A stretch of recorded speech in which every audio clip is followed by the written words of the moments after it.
All right, so this video we're going to focus on fishing on the east end of the lake in May. To be perfectly honest, a lot of the setup can be very similar, but it can also be distinctly different from what you see in April.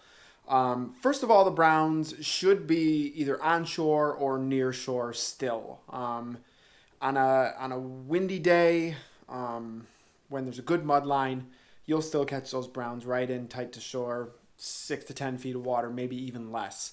But as the month progresses, the sort of near shore bite, but not onshore bite, starts to take over a little bit. A lot of times in May, especially middle to the end of the month, we found those brown trout anywhere from like 10 even out to 30 feet of water. Still fishing them on planer boards, still flatlining, using stick baits, but actually using a little bit more spoons in the month of May.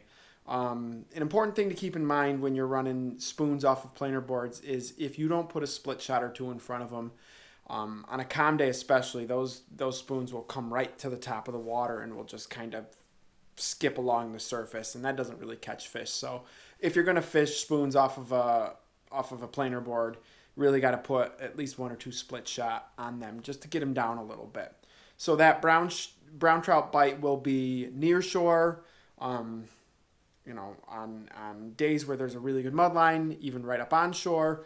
On a lot of other days, we find them, 10, 20, even 30 feet of water still on or near the surface. Spoons a little bit more effective than stick baits, but both still work. The nice thing about May, though, especially, is that May is usually when kings start to make a showing on the east end. They're not as random and sporadic in May. They're a little bit more concentrated.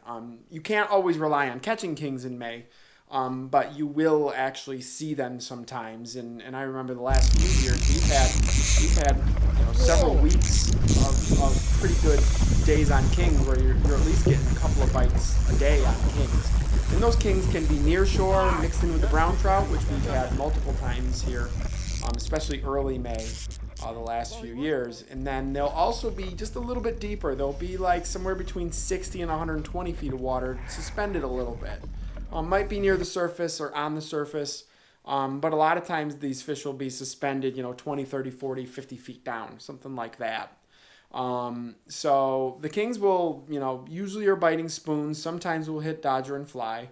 But it can be it can be a nice sort of addition to what you're catching with the brown trout. Obviously, lake trout are still going to be there. Some days when it's been flat calm for a bunch of days and the water's crystal clear, those brown trout are just not going to bite. Lake trout can be a nice, reliable go-to. Again, still using those gambler rigs, death traps, cowbells, big spoons, that sort of thing. The other thing to talk about a little bit in May, and this is usually more towards the end of the month, once you have, like upper 40s into the low 50-degree waters, is that's usually the beginning of May is when the steelhead fishery will set up on the east end. Now, usually we can find steelhead anywhere from 60 feet of water out to several hundred feet of water. We're usually looking for something that might hold them in a concentrated area. If you can find a temperature break where it suddenly changes, a couple of degrees, those fish sometimes will stack up on those temperature breaks. If you can find areas where there's a lot of stuff in the water, especially if you see bug hatches, sometimes that's what the steelhead will concentrate on.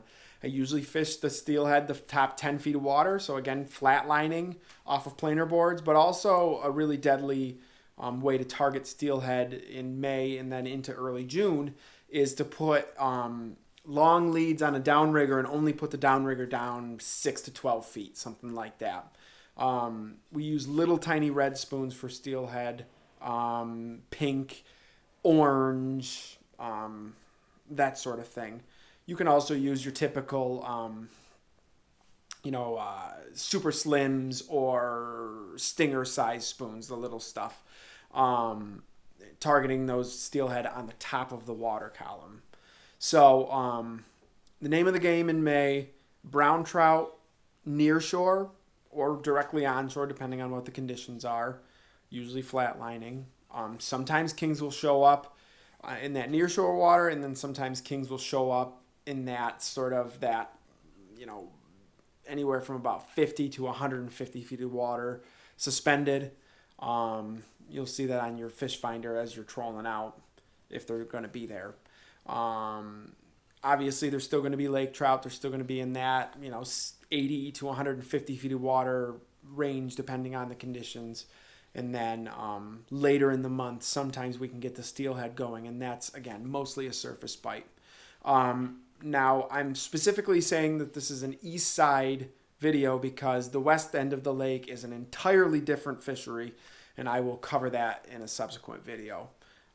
So hopefully this helps. And again, if you guys like what you see, like and subscribe.